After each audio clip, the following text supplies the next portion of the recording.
بسم اللہ الرحمن الرحیم. عزیز طلبہ السلام علیکم. موضوعاتی مطالعہ نمبر 8 یعنی ہجرت و جہاد کے ٹاپک کے ساتھ حاضر خدمت ہے. سب سے پہلے ہم پڑھتے ہیں ہجرت. ہجرت کے لفظی معنی جو ہیں وہ یہ ہے کہ ایک جگہ چھوڑ کر کسی دوسری جگہ منتقل ہو جانا.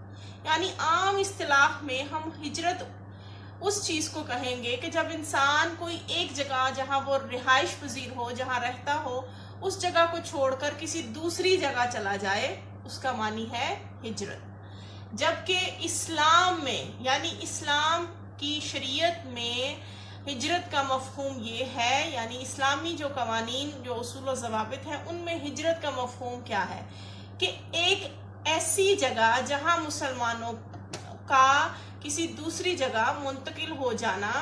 کہاں سے؟ جہاں وہ رہ رہے ہیں لیکن وہ محکوم ہے، مظلوم ہے، یا جو برسر اقتدار لوگ ہیں انہیں اسلام کے اصولوں پر عمل کرنے نہیں دیتے. اگر وہ عمل کرتے ہیں تو ان پر مظالم ڈھاتے ہیں، انہیں تکلیف پہنچاتے ہیں.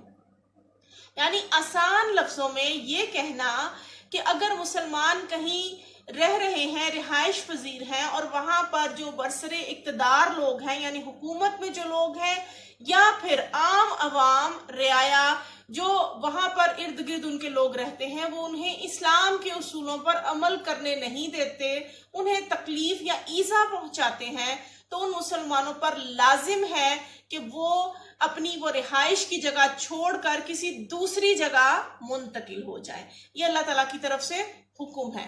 اب اس ہجرت کے ٹاپک کے حوالے سے آپ اس پورے ٹاپک میں 5 بنیادی پوائنٹس یعنی بلٹس بنا کر اس ٹاپک کو ایکسپلین کر سکتے ہیں. میں وربلی پہلے 5 ان ٹاپکس کو دہرا دیتی ہوں، پھر جہاں جہاں اس سے ریلیٹڈ مواد آئے گا میں اس کی نشاندہی کرتی جاؤں گی. سب سے پہلی بات جو پہلی ہیڈنگ اس موضوع کے اعتبار سے بنے گی وہ ہوگی ہجرت کا حکم، یعنی اللہ نے ہجرت کا حکم دیا ہے. اس کی دوسری ہیڈنگ ہوگی ہجرت نہ کرنے والوں کے لیے اللہ تعالیٰ نے کیا وعید یعنی کیا سزا رکھی ہے. اس کی تیسری ہیڈنگ یہ ہوگی کہ اگر کوئی ہجرت نہیں کر سکتا یعنی مجبوروں کے لیے اللہ نے کیا رعایت یعنی ان کو استثناء کیا دیا ہے. جو نہیں کر سکتے، جن کے پاس وسائل نہیں ہیں یا کوئی اور مجبوریاں ہیں، تو اللہ تعالیٰ نے ان کے لیے اس میں کیا رعایت یعنی استثناء اس چیز سے بری الذمہ رکھا ہے. یہ تیسری ہیڈنگ. اور نمبر 4 ہیڈنگ ہوگی کہ جو ہجرت کرتے ہیں اللہ ان کے لیے کیا برکت یعنی ہجرت کی برکت اللہ نے کیا رکھی ہے، ہجرت کرنے والوں کے لیے برکت کیا رکھی ہے. اور 5ویں اور آخری ہیڈنگ یہ ہوگی کہ دوران ہجرت جن لوگوں کو موت آ جاتی ہے یعنی سفر کے دوران، اس ہجرت کے سفر کے دوران اگر وہ لوگ مر جائیں دوران سفر، وہ مشکلات برداشت نہ کر سکیں اور ان کو موت آ جائے، تو اللہ نے ان کے لیے کیا انعام رکھا ہے. اب پڑھتے ہیں اس ٹاپک کو باقاعدہ طور پر. لہٰذا اسلام ان کو وہاں اسلام پر زندگی گزارنا مشکل ہو، یعنی جہاں وہ رہ رہے ہیں وہاں اسلام کے اصولوں کے مطابق زندگی گزارنا کسی شخص کے لیے مشکل ہو رہا ہو، ارد گرد کی عوام یا برسر اقتدار لوگ کسی بھی وجہ سے ان کو اسلام کی جو ہے وہ اصول و ضوابط پورے کرنے یعنی روزے نہیں رکھنے دے رہے. جیسے ہندوستان میں مسلمانوں کو جو ہے وہ گائے ذبح کرنے پر پابندی تو ہے، لیکن اگر وہ کر لے تو پھر ان پر مظالم ڈھائے جاتے ہیں، یا پھر ان کی مساجد وہ نماز پڑھ رہے ہوں انہیں نماز نہ پڑھنے دی جائے. تو ایسے حالات میں اللہ نے مسلمانوں کو حکم دیا ہے کہ مسلمانوں کو چاہیے کہ وہ اس سرزمین کو چھوڑ کر کسی اور جگہ منتقل ہو جائیں. یعنی اسلام کا ہجرت میں مفہوم یہ ہوا کہ جب بھی وہ کہیں کسی جگہ پر مظلوم ہو جائیں، محکوم ہو جائیں یعنی حاکم کے زیر اثر ان پر جو ہے وہ مظالم ڈھائے جائیں، تو یہ ان پر لازم ہے کہ وہ ایک جگہ کو چھوڑ کر کسی دوسری جگہ کی طرف وہ رخ کر لیں، وہاں منتقل ہو جائیں.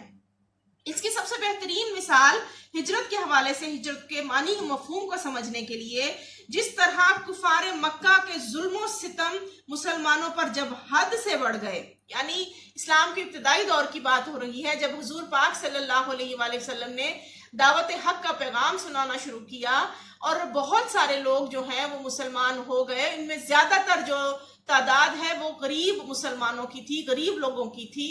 تو کفار مکہ نے کیا کیا کہ ان جو غریب ہیں لوگ جنہوں نے اسلام قبول کیا تھا ان پر مظالم کے پہاڑ توڑ دیے.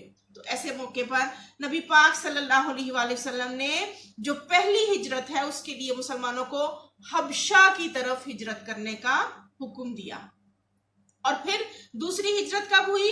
نبوت کے 13ویں سال، یعنی آپ صلی اللہ علیہ وآلہ وسلم کو نبوت ملے، یعنی آپ کو دعوت حق کی تبلیغ کرتے ہوئے 13 سال ہوئے. 13ویں سال میں اللہ تعالیٰ نے اپنے حبیب کو حکم دیا کہ آپ اب مدینہ پاک کی طرف ہجرت کر جائیں.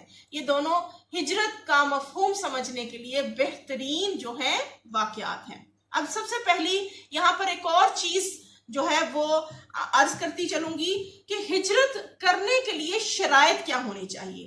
اللہ کی راہ میں کی جائے، یعنی ہجرت کا جو مفہوم اسلامی اصطلاح میں ہے، شریعت کی اصطلاح میں ہے، وہ یہ ہے کہ اس کے پیچھے جو وجہ ہے وہ اللہ کی راہ، یعنی وہ اگر اپنے گھر بار کو چھوڑ رہا ہے، کسی نئی جگہ پر جا کر شفٹ ہو رہا ہے، تو اس کے پیچھے وجہ کیا ہے؟ اللہ کی راہ میں ہجرت کرنا. نمبر 2 کہ اللہ کے دین پر قائم رہنے کے لیے سب سے پہلے اس کی نیت ہو کہ میں اللہ کی راہ میں ہجرت کر رہا ہوں. یہ ہے ہجرت کا پہلا اصول، پہلی شرط. دوسری اس کی شرط یہ ہے کہ وہ اللہ کے دین پر قائم رہنا چاہتا ہے. جس جگہ پر وہ آلریڈی رہ رہا ہے وہاں پر اسے اسلام کے جو ہے اصول و ضوابط پر، دین پر قائم رہنے میں مشکل ہو رہی ہے تو وہ ہجرت کر جائے. دوسری شرط ہے. اور تیسری ہے کہ اگر کوئی شخص اپنے دین کی اشاعت کے لیے، اس کی دعوت دوسرے لوگوں کو دینے کے لیے جو ہے وہ ہجرت کر رہا ہے تو یہ اس شرط پر بھی وہ اپنا گھر بار اللہ کی راہ میں چھوڑ کر وہ ہجرت کر سکتا ہے. اب جو آپ کو پوائنٹ پہلا ایکسپلین کیا تھا کہ ہجرت کا حکم، البتہ اگر ان کے پاس ہجرت کے وسائل نہ ہوں، یعنی اللہ تعالیٰ نے جو رعایت دی وہ کن لوگوں کو دی کہ اگر کسی کے پاس ہجرت کے وسائل نہ ہوں یا کسی اور مجبوری کی وجہ سے وہ ہجرت نہیں کر سکتے تو اللہ نے کیا کیا ہے، تو اس بات کا امکان ہے کہ اللہ انہیں معاف فرما دے. یعنی جس جگہ وہ رہ رہے ہیں وہاں پر وہ اسلامی اصولوں کے مطابق زندگی نہیں گزار پا رہے، لیکن وہ ہجرت بھی نہیں کر سکتے، ان کے پاس وسائل نہیں ہیں، یا کوئی اور مجبوری ہے، یا صرف عورتیں ہیں، یا ان کے ساتھ صرف بچے ہیں، کوئی مرد کوئی جو ہے وارث نہیں ہے، تو پھر اللہ تعالیٰ نے ان کے لیے معاف کرنے کا ایک راستہ رکھا ہے. یہ رعایت اللہ نے دی ہے.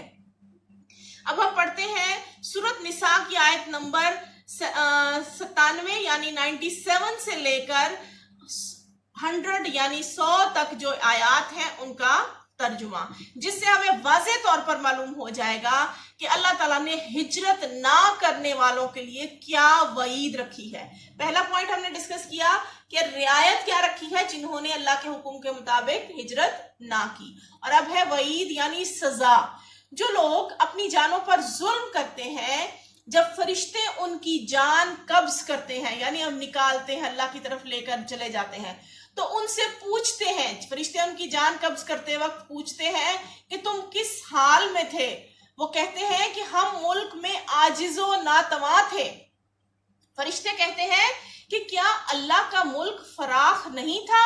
یعنی اللہ نے تو اتنی وسیع جو ہے یہ کائنات، یہ دنیا بنائی ہے، تم ایک جگہ پر اسلام کے مطابق زندگی گزار نہیں پا رہے تھے تو تمہیں چاہیے تھا کہ تم اس میں ہجرت کر جاتے، یعنی کسی اور علاقے کی طرف چلے جاتے، وہاں اپنا ٹھکانہ بنا لیتے. ایسے لوگوں کا ٹھکانہ دوزخ ہے، اللہ فرماتا ہے، اور وہ بہت بری جگہ ہے. ہاں، جو مرد اور عورتیں اور بچے بے بس ہیں کہ نہ تو کوئی چارہ کر سکتے ہیں اور نہ راستہ جانتے ہیں، یعنی کوئی مرد بھی ہیں، ضعیف ہیں، عورتیں ہیں، ان کے ساتھ صرف بچے ہیں، کوئی نہ کوئی مجبوری جو ہے وہ کوئی عذر جو ہے لاحق ہے، اور وہ راستہ بھی نہیں جانتے کہ آگے کہاں جانا ہے، تو قریب ہے کہ اللہ ایسوں کو معاف کر دے، اور اللہ معاف کرنے والا اور بخشنے والا ہے بے شک. اور جو شخص اللہ کی راہ میں گھر بار چھوڑ جائے، اب ہے ہجرت کرنے والوں کے لیے، اور جو کوئی اللہ کے راستے میں اپنا گھر بار چھوڑے گا وہ زمین میں بہت سی جگہ اور کشائش پائے گا. یعنی اللہ نے ہجرت کرنے والے کا انعام کیا رکھا کہ وہ اگر ایک جگہ سے اپنا گھر بار اللہ کی راہ میں چھوڑ کر گیا ہے تو جہاں وہ جس طرف ہجرت کر کے گیا ہے اللہ نے اس کے لیے وہاں بہت وسیع جگہ رکھی ہے اور بہت سی کشائش یعنی آسانی اور آسائشیں رکھی ہیں. اور جو شخص اللہ اور اس کے رسول صلی اللہ علیہ وآلہ وسلم کی طرف ہجرت کر کے گھر سے نکل جائے پھر اس کو موت آ پکڑے، یعنی یہاں یہ جو آخری لائن کا ترجمہ ہے سورۃ نساء کی، اس سے ہمیں اندازہ ہوا کہ دوران ہجرت اگر اس کو موت آ جائے تو پھر اللہ فرماتا ہے کہ اگر اس کو موت آ پکڑے اس ہجرت کے دوران تو اس کا ثواب اللہ کے ذمے ہو گیا. یعنی اب اس کو ثواب دینے کی ذمہ داری پوری اللہ کی ہے. اللہ اس کو بہترین اجر اور بدلہ دے گا اور اللہ بخشنے والا اور مہربان ہے. ان آیات سے معلوم ہوا، ان آیات کے ترجمے سے معلوم ہوا کہ ہجرت کے نتیجے میں ایک مسلمان کو دنیا میں بھی فائدہ ہوگا اور آخرت میں بھی. یہ آپ کے MCQs کا کوشچن بھی آ سکتا ہے کہ ہجرت کے نتیجے میں دنیاوی اور آخرت میں فائدہ یا کون سے فائدے حاصل ہوں گے. تو دنیا میں بھی فائدہ ہوتا ہے ہجرت کرنے والوں کو اور آخرت میں بھی اللہ تعالیٰ کی طرف سے خصوصی انعام اور درجات ملتے ہیں. جیسا کہ ایک اور دوسری جگہ پر اللہ کا ارشاد ہے، ترجمہ ہے سورۃ نحل کا آیت نمبر 41 اور 42 یعنی 41 اور 42 کا ترجمہ ہے. ترجمہ یعنی جن لوگوں نے ظلم سہنے کے بعد اللہ کے لیے وطن چھوڑا ہم ان کو دنیا میں اچھا ٹھکانہ دیں گے. اللہ نے فرمایا کہ جن لوگوں نے ظلم سہے اور پھر اللہ کے حکم کے مطابق اگر ان کو وہاں اسلامی اصولوں پر عمل کرنے میں مشکل پیش آ رہی ہے تو انہوں نے اللہ کے حکم کے مطابق ہجرت کر لی تو اللہ ان کو دنیا میں بھی اچھا ٹھکانہ دے گا اور آخرت میں بھی اجر اور بہت بڑا اجر و ثواب ہے. کاش، اللہ فرماتا ہے کاش وہ اسے جانتے، یعنی وہ لوگ جو صبر کرتے ہیں اور اپنے پروردگار پر بھروسہ رکھتے ہیں. اسی طرح ہجرت کرنے والے اللہ تبارک و تعالیٰ کی رحمت کے حقدار بھی قرار پاتے ہیں. یہ آپ کے MCQs کا کوشچن پھر کہ ہجرت اور جہاد کے چیپٹر کے مطابق اللہ کی رحمت کے حقدار کون لوگ ہیں؟ ہجرت کرنے والے. ارشاد ربانی ہے، ترجمہ ہے سورۃ نحل کا 110 آیت مبارکہ، یعنی جن لوگوں نے بلائیں اٹھائیں، بلائیں کہتے ہیں مصیبتیں، بلائیں اٹھانے کے بعد ترک وطن کیا یعنی اپنے وطن کو چھوڑ دیا، پھر جہاد کیا اور ثابت قدم رہے، بے شک تمہارا پروردگار ان لوگوں کو آزمائشوں کے بعد بخشنے والا اور ان پر رحم کرنے والا ہے. اللہ تعالیٰ نے ہجرت کرنے والوں کے لیے کیا درجات رکھے ہیں؟ یہ آپ کے اس کوشچن کا آنسر ہے کہ اللہ تعالیٰ نے ہجرت کرنے والوں کے لیے مغفرت، جنت اور بہترین اجر کا انعام رکھا ہے. یہ آپ کے شارٹ کوشچنز میں کوشچن آ جاتا ہے. اور انہیں یقین دلایا ہے کہ انہیں بخش دیا جائے گا، یعنی ہجرت کرنے والوں کے لیے اللہ تعالیٰ نے یہ انعامات رکھے ہیں اور ان کے اعمال ضائع نہیں ہوں گے. یعنی جو مشکلیں انہوں نے صحیح ہجرت کے دوران اور اللہ کی حکم کے مطابق چلنے کے لیے، تو اللہ تعالیٰ ان کے اعمال جو ہے وہ ضائع نہیں کرے گا بلکہ اس کا خوب اچھا بدلہ دے گا. انہیں مغفرت سے نوازے گا، جنت دے گا اور بہترین اجر و انعام رکھے گا، اور انہیں انعام جو ہے وہ رکھا ہے ان کے لیے اور آخرت میں انہیں بخش دے گا. چنانچہ اللہ تعالیٰ فرماتا ہے، ارشاد ربانی ہے، ترجمہ ہے سورۃ آل عمران آیت نمبر 195. ترجمہ، تو ان کے پروردگار نے ان کی دعا قبول کر لی اور فرمایا کہ میں کسی عمل کرنے والے کے عمل کو مرد ہو یا عورت ضائع نہیں کرتا. یعنی اس آیت مبارکہ میں اللہ نے صاف فرما دیا کہ اللہ نے ان کی دعائیں قبول کر لی. اللہ اپنے ہر بندے کی دعا قبول کرتا ہے اور اللہ فرماتا ہے کہ میں کسی عمل کرنے والا چاہے وہ مرد ہو یا عورت، میں اس کا کوئی اچھا عمل، اس کا ثواب ضائع نہیں کرتا. تم ایک دوسرے کی جنس سے ہو، یعنی ایک دوسرے کی جنس سے یعنی عورت اور مرد ایک جیسی جنس رکھتے ہو. تو جو لوگ میرے لیے وطن چھوڑ گئے، ہجرت کر گئے اور اپنے گھروں سے نکالے گئے اور ستائے گئے اور لڑے اور قتل کیے گئے، میں ان کے گناہ دور کر دوں گا اور ان کو بہشتوں میں داخل کروں گا. بہشت کہتے ہیں